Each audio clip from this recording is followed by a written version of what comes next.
Good morning बच्चों। आज हम अपना हिंदी क्लास ले रहे हैं। हिंदी क्लास में आज हमारा टर्न है हिंदी फर्स्ट का। तो हिंदी फर्स्ट में आज हम लेसन 16 स्टार्ट करने जा रहे हैं। लेसन 16 हमारा विराम चिन्ह है। विराम चिन्ह क्या है, हम इस पाठ के द्वारा इसको समझने की कोशिश करते हैं। तो विराम का अर्थ होता है रुकना। तो किस तरह से हम इस पाठ में इसको समझेंगे, ये आज हम आपको समझाने जा रहे हैं। तो जैसे कि दिया गया है कि जब हम बातचीत करते हैं तो अपने भावों और विचारों को व्यक्त करते हैं। तो उन भावों और विचारों को जब हम व्यक्त करते हैं तो उस दौरान हम सांस भी लेते हैं, थोड़ा रुकते भी हैं, या इशारों के द्वारा भी कुछ बातों को स्पष्ट करने का प्रयास करते हैं ताकि हम अपनी बात को अच्छे से व्यक्त कर सकें। तो ये जो हमारे बात करने के समय में रुकने की जो प्रक्रिया होती है, जो उतार चढ़ाव होता है, वही हमारी भाषा को अच्छे से व्यक्त करने का तरीका होता है। तो ये हमारी आम बोलचाल की भाषा में जैसे हम एक दूसरे से बात करते हैं या अपनी बात को बोल करके जब कहते हैं तो इन दौरान हम रुकते हैं, सांस लेते हैं, अपनी बातों को कुछ हाव भाव से, कुछ इशारों के द्वारा उस चीज़ को हम व्यक्त करते हैं।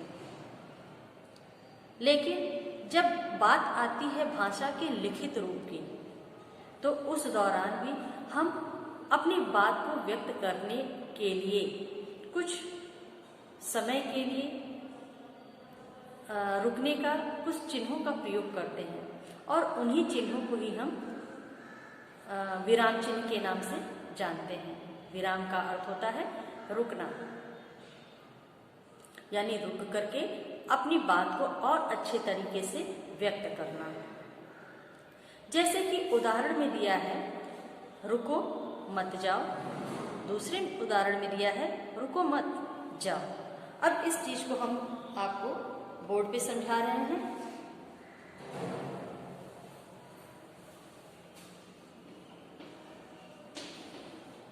रुको मत जाओ, ये आपको एक वाक्य दिया गया है जिसमें लिखा गया है कि रुको मत जाओ। इसमें किसी भी तरह का कोई भी चिन्ह नहीं लगाया गया, बस शब्दों को व्यक्त किया गया है कि रुको मत जाओ। ये व्यक्त किया गया, शब्दों को बस दिखाया गया है कि रुको मत जाओ, लेकिन इनके बीच में और ना ही अंत में किसी भी प्रकार का कोई चिन्ह का प्रयोग नहीं किया गया है। अब इस बात का क्या अर्थ निकलता है? रुको मत जाओ, ना तो रुकने की बात स्पष्ट हो रही है और ना ही बात जाने की स्पष्ट हो रही है कि क्या कहा जा रहा है, रुकने के लिए कहा गया है या जाने के लिए कहा गया है। ये बात हमारा स्पष्ट ही नहीं हो पा रहा है इन शब्दों के द्वारा। तो इस चीज को जब हम और अच्छे से समझेंगे तो कैसे समझेंगे? जब तक इन जो शब्द जो दिए गए हैं, वाक्य जो दिए गए हैं, उनमें हम जब तक किसी भी विराम चिन्ह का प्रयोग नहीं करते हैं। तो आइए हम चिन्ह लगाते हैं। तो पहला चिन्ह हम लगाते हैं अल्प विराम। मान लीजिए हमने यहां भी लगाया, ठीक है, हमने लगाया रुको मत जाओ। अब हमारा बात यहाँ पे थोड़ा स्पष्ट रूप से आ रहा है समझ में। तो पहले में कहा गया है रुको मत जाओ।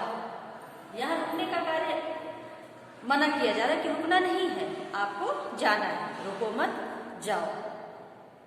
सिर्फ एक अल्प विराम बीच में प्रयोग करने से इस वाक्य का अर्थ स्पष्ट रूप से समझ में आ रहा है कि यहाँ रुकना नहीं है, हमें जाने के लिए कहा जा रहा है। लेकिन अगर इस अल्प विराम का हम प्रयोग जो है थोड़ा सा बदल देते हैं, यहाँ मत के बाद हमने लगा रखा है, अगर इस मत के बाद का अल्प विराम हटा करके हम रुको के बाद लगाते हैं, यानी मत से पहले हमने अल्प विराम का प्रयोग किया, तो अब इसका भाव दूसरा हो गया।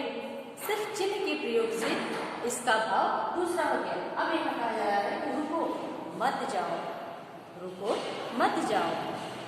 यहाँ पे रुकने के लिए कहा जा रहा है, जाने के लिए नहीं। तो सिर्फ एक अल्प विराम का स्थान परिवर्तन करने से ही दोनों वाक्यों का अर्थ स्पष्ट हो जाता है। जैसे यहाँ पे रुको मत जाओ, रुको मत जाओ। और दूसरा अगर हमने इस तरह से कर दिया, रुको मत अल्प विराम और यहाँ कर दिया जाओ, तो अब इन दोनों का अर्थ स्पष्ट हो गया। रुको मत जाओ पहले में कहा जा रहा है, अब दूसरे में है रुको मत जाओ।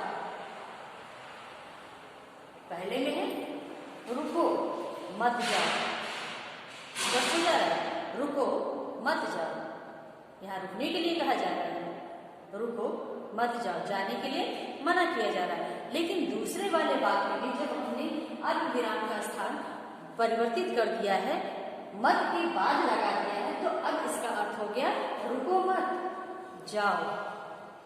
यहाँ जाने के लिए कहा जा रहा है। लेकिन जब भी हम अपनी बात को साधारण सी कोई भी बात कहते हैं और वो बात हमारी पूरी हो जाती है, तो उसके बाद भी हम चिन्ह लगाते हैं, जैसे कि यहाँ पर हमने लगा रखा है। तो आइए अब हम इस चीज को और अच्छे से समझाएंगे आपको। अब यह परिभाषा दिया गया है, स्टार्टिंग किया जा रहा है। अब यहाँ परिभाषा आपको, जैसे कि ये इस वाक्य को समझाने के बाद अब परिभाषा की बारी आती है कि विराम चिन्ह होता क्या है। तो विराम चिन्ह की परिभाषा हम जानेंगे। इसके लिए लिखते समय अपनी बात स्पष्ट करने के लिए जिन चिन्हों का प्रयोग किया जाता है उन्हें विराम चिन्ह कहते हैं। एक बार फिर से हम इस चीज को रिपीट करते हैं कि लिखते समय अपनी बात को स्पष्ट करने के लिए जिन चिन्हों का प्रयोग किया जाता है उन्हें ही हम विराम चिन्ह कहते हैं। यही चीज हमने आपको ऊपर में भी समझाया है कि बोलते समय तो हम सांस लेते हैं, रुकते हैं, हाव भाव से भी, इशारों के द्वारा भी अपनी बात को समझाते हैं।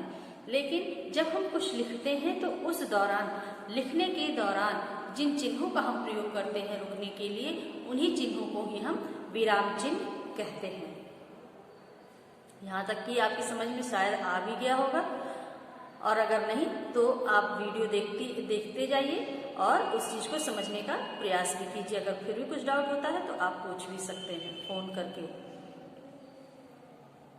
अब इसके बाद आता है प्रकार या भेद। अब यहाँ पे कहा जा रहा है कि हिंदी भाषा में मुख्य रूप से निम्नलिखित विराम चिन्हों का प्रयोग किया जाता है। तो इसके पहले आपने पिछले क्लास में कितने प्रकार पढ़े होंगे? 4। लेकिन अब आप इस क्लास में, जब आप 5th क्लास में आप विराम चिन्ह पढ़ रहे हैं, तो इसके 9 भेद या 9 प्रकार होते हैं। तो पहला है पूर्ण विराम, जिसमें से हम आपको आज शुरू कर रहे हैं। विराम चिन्ह की परिभाषा तो हो गई, और इसके भेद यानी प्रकार के बारे में। तो मुख्य रूप से विराम चिन्ह के 9 प्रकार होते हैं। तो पहला प्रकार हमारा आता है पूर्ण विराम। पहला नंबर है पूर्ण विराम।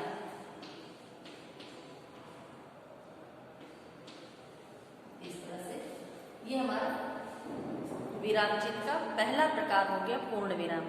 पूर्ण विराम क्या है? जब हम किसी भी वाक्य के अंत में पूर्ण विराम का प्रयोग करते हैं, प्रश्नवाचक और विस्मयबोधक वाक्यों को छोड़कर अन्य सभी वाक्यों के अंत में इस चिन्ह का प्रयोग किया जाता है। कहने का तात्पर्य है कि पूर्ण विराम का प्रयोग सभी वाक्यों में वाक्य के समाप्त होने पर किया जाता है। केवल प्रश्नवाचक जो वाक्य होते हैं उनमें अंत में पूर्ण विराम का प्रयोग न करके प्रश्नवाचक चिन्हों का प्रयोग किया जाता है, और उसी प्रकार से विस्मयबोधक वाक्यों में पूर्ण विराम का प्रयोग न करके विस्मय चिन्ह का प्रयोग किया जाता है। इसलिए विस्मय और प्रश्न वाले वाक्यों के अंत में पूर्ण विराम का प्रयोग नहीं किया जाता है। बाकी सभी प्रकार के वाक्यों के अंत में पूर्ण विराम का प्रयोग किया जाता है। जैसे कि आपका ऊपर ये दिया गया है कि हमने वाक्य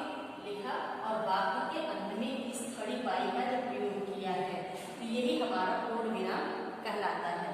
तो पूर्ण विराम का चिन्ह किस रूप में होता है? एक खड़ी पाई के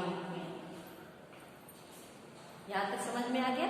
आगे बढ़ते हैं। दूसरा है अल्प विराम। अल्प विराम का अर्थ होता है थोड़ा रुकना, यानी हम अपनी बातों को व्यक्त करेंगे लेकिन बीच में कहीं सांस भी तो ले सकते हैं। ऐसा तो नहीं कि सुपर एक्सप्रेस ट्रेन की तरह भागे जा रहे हैं, बात सामने वाला उस बात को समझा नहीं समझा, ये इससे आपको कोई मतलब ही नहीं है। तो फिर आप अपनी बात को स्पष्ट करने का या अपनी बात को कहने का कोई फायदा नहीं है जब आप अपनी बात को अच्छे से किसी को समझा ना सकें। तो अपनी बात को अच्छे से व्यक्त करने के लिए वाक्यों के बीच में जब हम कहीं रुकते हैं तो उस दौरान अल्प विराम का प्रयोग किया जाता है। दूसरा प्रकार हमारा है अल्प विराम।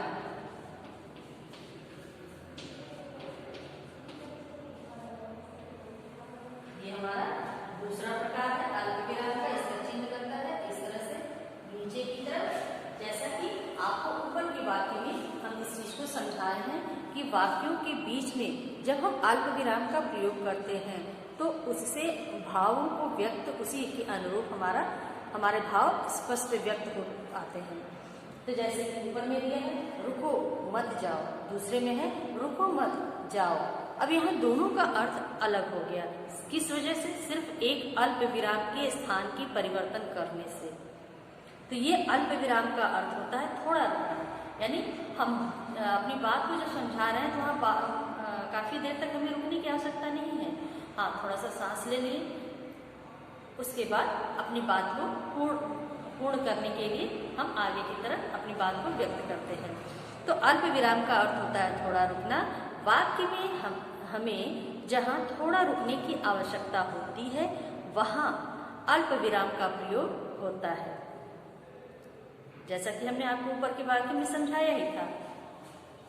तो अल्प विराम का जो मार्ग होता है वो इस रूप में होता है, जिसको आप इंग्लिश में कॉमा भी बोलते हैं। इसके बाद तीसरा प्रकार हमारा आता है अर्धविराम। तीसरा प्रकार हमारा आता है अर्धविराम का। तो अर्धविराम जो होता है जब हम वाक्य में पूर्ण विराम से कम और अल्प विराम से अधिक देर तक रुकते हैं। कहने का तात्पर्य है, कहा जा रहा है कि वाक्य में यानी जब हम अपनी बात को व्यक्त कर रहे हैं तो उस दौरान अल्प विराम से थोड़ा, कहा जा रहा है कि पूर्ण विराम से कम और अल्प विराम से अधिक देर जहां पे हमें रुकना होता है। यानी पूर्ण विराम का अर्थ होता है जब हमारी बातें पूरी हो गई, यानी हमने जो वाक्य प्रयोग किया है, अपनी बात को जो कहा है, वो वाक्य अगर हमारा पूरा हो गया है तो उस दौरान हम पूर्ण विराम का प्रयोग करते हैं। तो वहाँ हम थोड़ा इत्मीनान से रहते, इत्मीनान से सांस लेते हैं, फिर अपनी अगली बात व्यक्त करते हैं। यानी पूर्ण विराम का जब चिन्ह लग गया यानी आप अपनी बात को व्यक्त कर दिए हैं।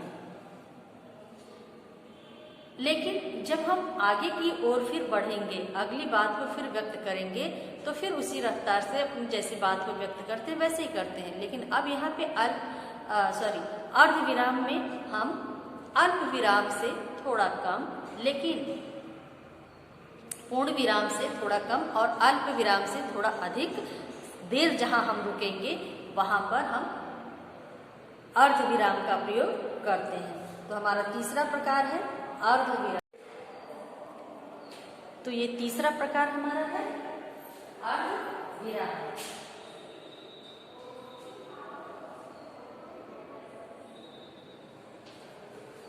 अर्धविराम, ये अर्धविराम हमारा तीसरा प्रकार है।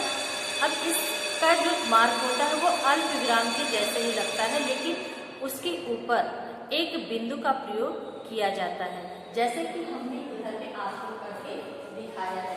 यहाँ अल्प विराम लगा करके उसके ऊपर एक बिंदु लगा दिए हैं। ये हमारा अर्धविराम का चिन्ह माना गया है।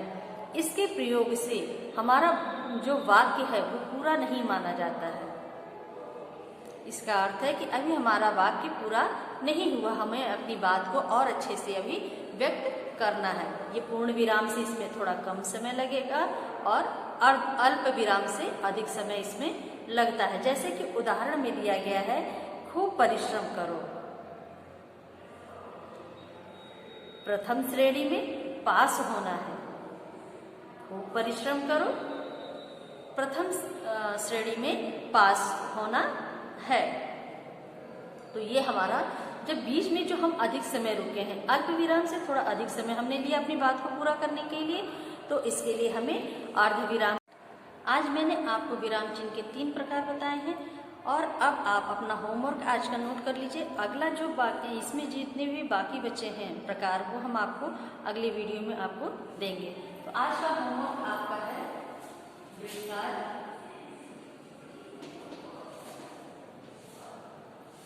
विराम चिन्ह की परिभाषा लिख करके याद कीजिए। विराम चिन्ह की परिभाषा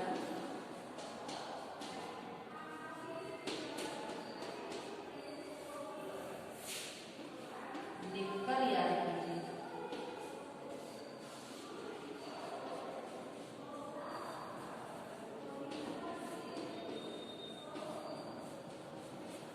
तो ये आपका आज का होमवर्क है, इसको आप लोग अपनी स्कूल डायरी में नोट कर लीजिएगा और आगे का प्रकार हम आपको अगले वीडियो में बताएंगे।